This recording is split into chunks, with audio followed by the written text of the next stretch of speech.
भगवान राम के फुटप्रिंट्स दुनिया के 12 से ज्यादा देशों में हैं और इन देशों में बहुसंख्यक आबादी हिंदुओं की नहीं है।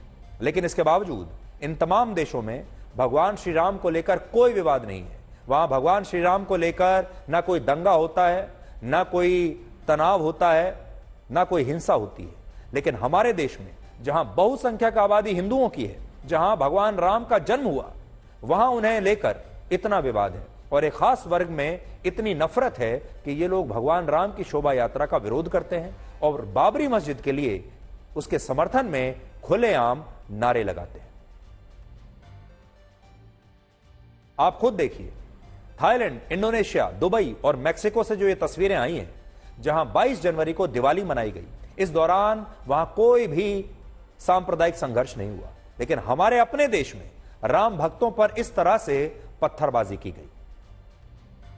कड़वा सच यह है कि हमारे देश में आज एक खास वर्ग के लोगों को बाबरी मस्जिद की इसलिए इतनी याद आ रही है क्योंकि इन लोगों का मकसद मस्जिद की बात करके राम मंदिर का विरोध करना है। वरना आप खुद सोचिए, अगर इन लोगों को मस्जिद से इतना ही लगाव है तो फिर अयोध्या में सुप्रीम कोर्ट के आदेश पर मुस्लिम पक्ष को मस्जिद बनाने के लिए जो 5 एकड़ जमीन मिली थी, उस जमीन पर पिछले 4 वर्षों के बाद भी, 4 वर्ष बीत चुके हैं, आज भी मस्जिद के निर्माण का काम शुरू तक नहीं हो पाया है।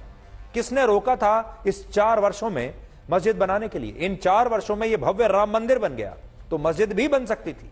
आप सोचिए, अगर इन्हें मस्जिद ही चाहिए तो फिर अयोध्या में यह जमीन आज खाली क्यों पड़ी है? यहां मस्जिद को बनाने के लिए किसी ने भी मस्जिद के ट्रस्ट को अब तक चंदा क्यों नहीं दिया?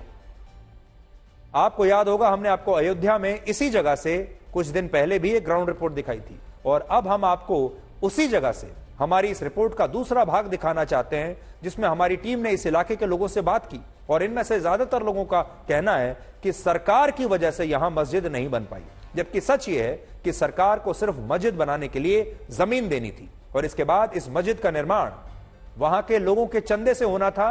देश भर से जो लोग चंदा भेजते उससे यह निर्माण होना था, लेकिन देश भर के लोगों ने चंदा भेजा ही नहीं और इस मस्जिद के निर्माण का काम आज तक शुरू नहीं हो पाया क्योंकि वहां ट्रस्ट के पास पैसा नहीं है। जबकि दूसरी तरफ भारत के 20 करोड़ से ज्यादा परिवार और लोग राम मंदिर के निर्माण के लिए 5,500 करोड़ रुपए का दान अब तक दे चुके हैं। बहुत सारे लोगों को यह लगता होगा कि यह मंदिर सरकार ने बनवाया है। यह मंदिर सरकार ने नहीं बनवाया, यह मंदिर भारत के लोगों ने बनवाया है। भारत की जनता ने अपनी गाढ़ी कमाई, अपनी ईमानदारी, खून पसीने की कमाई से दान दिया है और उस दान के पैसे से, जो 5,500 करोड़ से ज्यादा का दान है, उससे कहीं जाकर तब यह भव्य राम मंदिर बना है। इसे सरकार ने नहीं बनाया और यही मौका मुस्लिम पक्षकारों को भी मिला था कि आपको जमीन मिल गई है, अब आप चंदा इकट्ठा कीजिए, फंड इकट्ठा कीजिए और एक भव्य मस्जिद का निर्माण कीजिए। लेकिन उन्होंने क्या किया, अब आप देखिए। आप लोग यहाँ के रहने वाले हैं तो हम ये जानना चाह रहे हैं कि आपको लगता है कि इसमें कुछ काम अब तक शुरू हो सकता था? 2019 में मंदिर बन गई, आप यहाँ पर काम क्यों नहीं लगा? आपने अगर नक्शा पास किया होता तो काम हो लग जाता।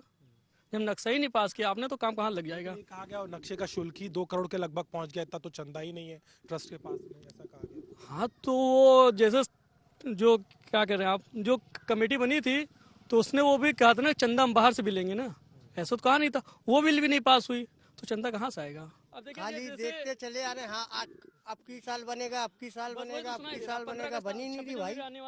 अब देखो कब बनता है, हम कैसे बता दें अब कि ये बनेगी? हम तो खाली सुनते ही चले आ रहे हैं बड़े भाई कि हाँ ये बनेगी। मंदिर तो चलिए बन रहा है, अच्छी बात है, लेकिन मस्जिद को लेकर के अभी कोई शुरुआत नहीं हुई। आपको क्या लग रहा है, आप जो अभी बता रहे थे? हाँ सर, वो 2 साल के करीब कोई आया नहीं। जो लखनऊ से लोग आया करते थे, बताते थे कि शुरुआत हो जाएगा, हम एम्बुलेंस करेंगे, दवाएं चालू करेंगे, ये करें। 2 साल से कोई नहीं आया। यहाँ के प्रधान रौनाही और धन्नीपुर के मिलके झंडारोहण करते हैं वहाँ पे 26 जनवरी पे या 15 अगस्त पे। देरी हो गई है आप लोगों के हिसाब से? 4 साल हो चुका है फैसला? नहीं, अपने हिसाब से काम कर रहे, अभी तक नक्शा नहीं पास हो रहा था और जब पास हुआ तो फिर अभी काम लगेगा। अभी फरवरी में सुनाई पड़ रहा है काम लगेगा और बेहतर है काम लग जाए। और जगह भी कम है, जिस हिसाब से होता है नक्शा के हिसाब से जगह भी कम है। अब देखिए, ऐसे समय में जब चंदा नहीं होने की वजह से, फंड न होने की वजह से अयोध्या में मस्जिद के निर्माण का काम शुरू ही नहीं हो पा रहा, तब लाखों करोड़ों राम भक्तों ने पूरे देश से राम मंदिर के खजाने को बेहिसाब दान से भर दिया है। मंदिर ट्रस्ट की तरफ से अयोध्या में 40 से ज्यादा स्थानों पर भंडारे का आयोजन किया जा रहा है, जो ये भंडारा नॉन स्टॉप रोज चल रहा है, ताकि अयोध्या में एक व्यक्ति भी भूखा ना रहे। और इस भंडारे के लिए देश भर से लोग मंदिर ट्रस्ट को लगातार अनाज भेज रहे हैं, राशन भेज रहे हैं, और यह राशन इतनी बड़ी संख्या में आ रहा है कि अब इसे रखने की जगह नहीं बची है। और यह राशन इतना है कि 2 महीने तक लाखों लोगों को हर रोज मुफ्त में खाना खिलाया जा सकता है, इतना राशन आ रहा है।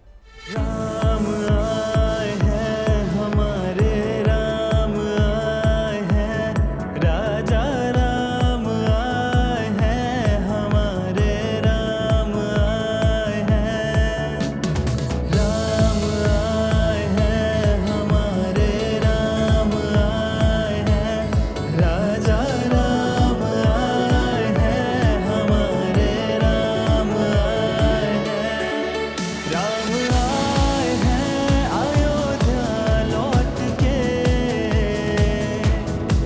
राम आए हैं अयोध्या लौट के, राम आए हैं अयोध्या। कड़वा सच ये है कि जब तक ये विवाद चल रहा था, एक अदालत से दूसरी अदालत, दूसरी से तीसरी अदालत और फिर बाद में सुप्रीम कोर्ट, तब तक मुस्लिम पक्षकारों के पास अलग अलग जगहों से, अलग अलग सोर्सेज से लगातार पैसा आता रहा, फंडिंग आती रही, और उन्होंने करोड़ों रुपया इस कानूनी लड़ाई में, इस संघर्ष में लगा दिया। जब तक ये इस संघर्ष का निपटारा सुप्रीम कोर्ट ने नहीं किया था, उससे पहले इन्होंने करोड़ों रुपया इसमें खर्च कर दिया। असल में उस समय मंशा मस्जिद बनाने की नहीं, बल्कि राम मंदिर को रोकने की थी। किसी भी तरह से राम मंदिर को रोकना था, मंशा ये थी। मस्जिद में तो असल में किसी की दिलचस्पी थी ही नहीं। और कड़वा सच क्या है? कड़वा सच ये है कि भारत के 110 करोड़ हिंदुओं के लिए अयोध्या उतना ही महत्वपूर्ण है जितना ईसाइयों के लिए वेटिकन सिटी है, या इस्लाम धर्म के मानने वाले लोगों के लिए मक्का और मदीना है, क्योंकि उनके भगवान श्री राम का जन्म इसी स्थान पर हुआ था। इसलिए यह स्थान किसी भी हिंदू के लिए सबसे महत्वपूर्ण धार्मिक स्थल है उसके जीवन का, इसलिए उसके लिए तो यह बहुत महत्व रखता है। लेकिन जो मुस्लिम पक्षकार हैं, उनके लिए बाबरी मस्जिद सिर्फ एक प्रॉपर्टी डिस्प्यूट थी। बाबरी मस्जिद का जो मामला था, उनके लिए बाबरी मस्जिद का कोई महत्व नहीं था, क्योंकि उनके पैगंबर साहब या उनका कोई और महान व्यक्ति यहां पर पैदा नहीं हुआ था। ना ही इस बाबरी मस्जिद का कोई महत्व था, और ना ही वो इसमें नमाज भी पढ़ते थे। एक खंडर की तरह उन्होंने इसे छोड़ा हुआ था, और यह सिर्फ एक ऐसी प्रॉपर्टी थी उनके लिए जिसके बारे में ना तो उन्होंने कभी सोचा, ना उसका इस्तेमाल किया, ना वहां पर नमाज पढ़ा। लेकिन जब हिंदुओं ने राम मंदिर मांगने की कोशिश की वहां, उसके बाद बाबरी मस्जिद का मुद्दा इतना बड़ा बन गया। वरना यह एक प्रॉपर्टी डिस्प्यूट था, और अगर इस देश के मुसलमान उसी समय सौहार्द दिखाते हुए, धर्मनिरपेक्षता दिखाते हुए यह कह देते कि हमारे लिए तो ये एक प्रॉपर्टी है, ऐसी प्रॉपर्टी जिसका हम इस्तेमाल भी नहीं कर रहे, जिसे हमने खंडर बनाकर छोड़ा हुआ है, इसे हम आपको देते हैं, आप भगवान श्री राम का भव्य मंदिर यहां बना लीजिए। सोचिए, अगर उस समय मुस्लिम नेताओं ने, पक्षकारों ने इतना बड़ा फैसला अगर ले लिया होता, तो आज इस देश का जो पूरा स्वरूप है वो कुछ अलग ही आपको दिखाई देता। आज बहुत सारी चीजें बदल चुकी होती अगर उस समय मुस्लिम पक्षकारों ने यह फैसला ले लिया होता, क्योंकि उनके लिए इस जगह का कोई महत्व नहीं था। जैसा मैंने आपको कहा, उनके लिए यह सिर्फ एक प्रॉपर्टी का विवाद था, लेकिन हिंदुओं के लिए यह जीवन और मरने का प्रश्न था, जीवन और मृत्यु का प्रश्न था। इसलिए अगर शुरू में ही यह सही फैसला हो जाता, तो फिर यह 500 वर्ष का इंतजार न करना पड़ता। अब आप देखिए, हमारे देश में तो इसे लेकर बहुत विवाद चल रहा है, बहुत सारे लोग नाराज भी हैं, लेकिन अफगानिस्तान के क्रिकेट खिलाड़ी रहमानुल्लाह गुरबाज ने अपने इंस्टाग्राम अकाउंट पर एक स्टोरी लगाई है, जिसमें उन्होंने अपनी तस्वीर के साथ एक भजन लगाया है, और वो भजन है भगवान श्री राम का भजन, जिसके बोल हैं, मेरे घर राम आए हैं। अब सोचिए, अफगानिस्तान में रहने वाला एक मुस्लिम खिलाड़ी भगवान राम को स्वीकार कर सकता है, अपनी तस्वीर के साथ भजन लगा सकता है, तो फिर हमारे देश के कुछ मुट्ठी भर मुसलमान ऐसा क्यों नहीं कर सकते? आप देखिए क्या स्टोरी उन्होंने लगाई है। तो आज हम आपसे दो बात कहना चाहते हैं। यह हमारा विश्वास है कि आज भी हमारे देश में जो बहुसंख्यक मुसलमान रहते हैं वो आज राम मंदिर का स्वागत करते हैं। उन्हें करना चाहिए और उन्हें पूरे देश को यह बताना चाहिए कि हम वाकई में धर्मनिरपेक्ष हैं और हम राम मंदिर का स्वागत करते हैं। हम हिंदुओं को बधाई देते हैं और जो कुछ हुआ कानूनी तरीके से हुआ। भगवान राम तो वैसे भी न्याय के भगवान हैं और जब उनकी वापसी भी हुई है वो भी न्यायपूर्ण तरीके से हुई है, सुप्रीम कोर्ट के फैसले से हुई है, किसी जोर जबरदस्ती से, किसी लड़ाई झगड़े से नहीं हुई है। इसलिए हम ये कहेंगे कि भारत में आज भी ज्यादातर मुसलमानों को इसका स्वागत करना चाहिए और जो कुछ लोग हैं जो अपने आप को इस्लाम का ठेकेदार मानते हैं, भारत के 20 करोड़ लोगों के खुद से ही सेल्फ अपॉइंटेड ठेकेदार बन गए हैं, वो असल में इस कड़वाहट को जारी रखना चाहते हैं। वो चाहते हैं कि ये कड़वाहट बनी रहे जिसका फायदा वो लगातार उठाते रहें। ऐसे लोगों को फायदा मत उठाने दीजिए, आपसी सौहार्द बनाकर रखिए और हिंदू और मुसलमानों को दोनों को एक दूसरे को बधाई देते हुए साथ साथ मिलकर राम मंदिर का स्वागत करते हुए अब चलना चाहिए। अब जो हुआ उसे भूल जाना चाहिए और एक स्वर्णिम भविष्य की हमें कामना करनी चाहिए जहां हिंदू भी खुश हैं और मुसलमान भी खुश हैं, क्योंकि अब यह विवाद हमेशा के लिए समाप्त हो चुका है। अब भविष्य की तरफ देखना चाहिए और भविष्य है विकसित भारत का, जिसमें हिंदुओं का भी उतना ही रोल है जितना मुसलमानों का रोल है। दूसरी बात आज हम आपसे यह कहना चाहते हैं, थोड़ी देर पहले हमने आपको बताया था कि जब प्राण प्रतिष्ठा पूरी हुई भगवान श्री राम के इस भव्य मंदिर में, तो वहां बैठे हुए जो लोग थे उन्हें तो एक अभूतपूर्व अनुभव हुआ ही। लेकिन आप लोग जब आप टीवी पर ये सब देख रहे थे या जहां भी आप देख रहे थे, क्या आपको भी ऐसा ही अनुभव हुआ? क्या आप भी बहुत भावुक हो गए थे? क्या आपके भी रोंगटे खड़े हुए? क्या आपके भी आंखों से आंसू निकले? अगर निकले तो आप हमें बता सकते हैं अलग अलग माध्यम से।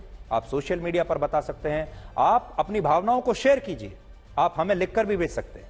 तो बताइएगा जरूर कि आपको कैसा लगा था जब आपने इस कार्यक्रम को अपने सामने देखा और भगवान श्री राम की प्राण प्रतिष्ठा का जो 500 वर्ष पुराना जो इंतजार था जब वो समाप्त हुआ तो आपके क्या भाव थे।